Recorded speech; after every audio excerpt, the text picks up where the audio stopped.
You know, Matthew Broderick makes a surprisingly decent actor. Never mind.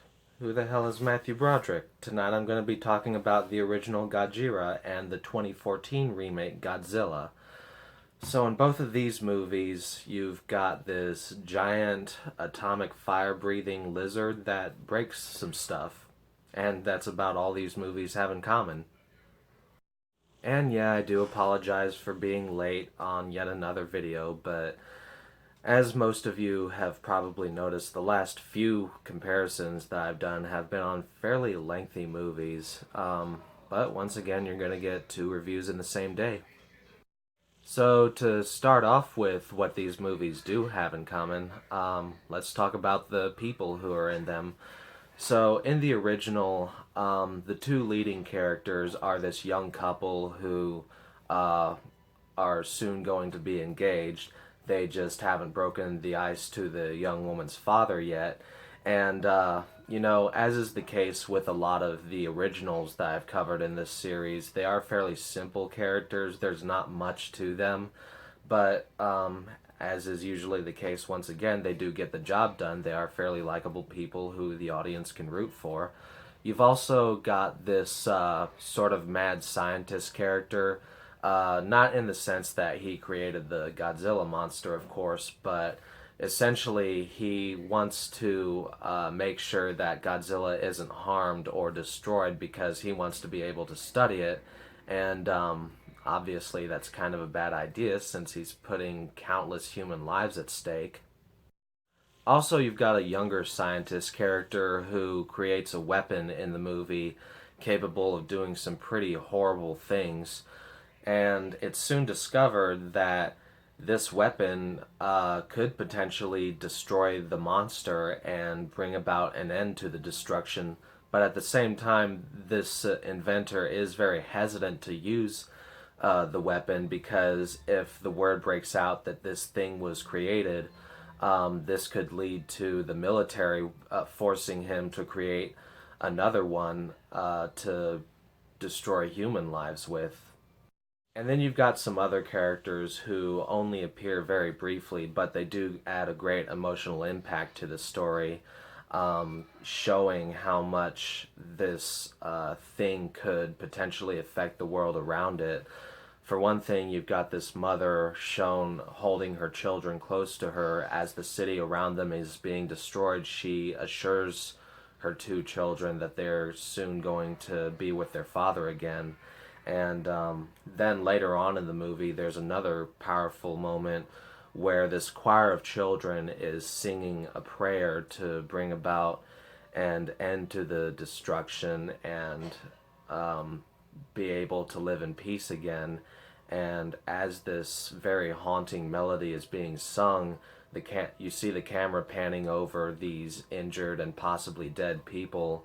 There's one grown man, possibly a father, with his little boy sitting right next to him. And even today, these scenes managed to get me pretty misty-eyed.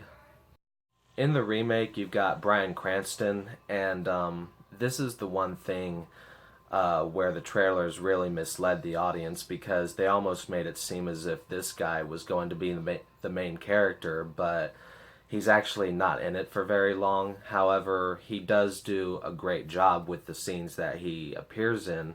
He adds a lot of substance to the movie, and there's just a lot of emotional torment to his character and even a hint of madness in this mission that he's on. But once again, he bows out of the picture before long. And then you've got this Japanese character in the movie who, whereas Kick-Ass and Bryan Cranston give you more of an emotional connection, this guy is somewhat more of an intellectual connection. He's the one who offers more exposition about the monsters and kind of explains for the audience how they work and what they're capable of. And, he's a pretty interesting character as well. And now on to the monsters of Godzilla. And as I said just earlier, there are multiple monsters in the remake that I'm discussing in this video, but in the original, Godzilla is the only creature. And while the special effects in that movie were pretty good for the time, by today's standards, he just kind of looks adorable to me. I mean, even as he's breathing his atomic fire breath and smashing buildings with his tail, it's hard for me to find him scary. However, the one thing that is still scary about him is this roar that he has. It's one of the greatest monster sound effects in history, and it just hits you like a shot to the heart.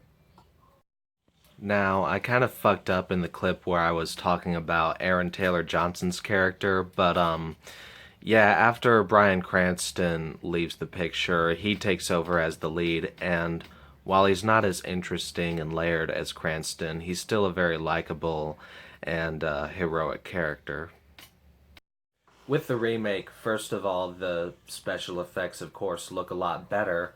And in this version, Godzilla isn't necessarily the villain, but he's not exactly a good guy either. He's just the great equalizer, and he's essentially traveling the world just to hunt down these two monsters that are destroying it. And, those two monsters are the main villains of the story. And I'm not going to go into specifics about what they look like or what they can do, since in a lot of reviews for this film, I've noticed that other reviewers have avoided doing this. Plus, it is a fairly recent release, so I don't want to ruin it for you.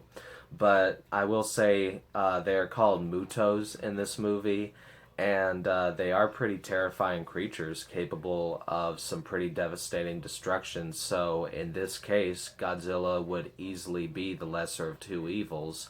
And there is one scene involving one of these creatures, which is easily the most terrifying in the movie. There's kind of this great horror movie scene that takes place on a train track involving one of them.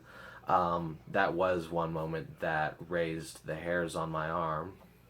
Now, one thing involving the monsters in the remake, which I can kind of agree with a lot of other people on, is there's this one scene where they hint that you're going to see some epic destruction and everything, and then it just kind of cuts to something else, and all you see is news footage of it after the fact. I wasn't expecting this to be Pacific Rim exactly, but I thought that was just kind of a cop out on the director's part. However, the last 20 minutes of the movie are pretty fucking epic. In the end, I'm going to have to pick the original version as the superior film in my mind. Despite the fact that Godzilla kind of looks like a puppy dog in it, it at least doesn't cop out on the audience. And even though the remake is very well acted, I think that the original has better execution in terms of hitting the audience on an emotional level. So, yeah, if you're undecided as to which of these movies to watch and you haven't seen them yet, check out the original first. Anyway, that's all I've got to say for this comparison. I hope you're all having an awesome Halloween, and you can look forward to seeing my final video of the month later tonight. Also, you're probably wondering why this red mask is sitting up here. That's mainly just to fill space because the clown head is being used for something else at present. Anyone want a hug?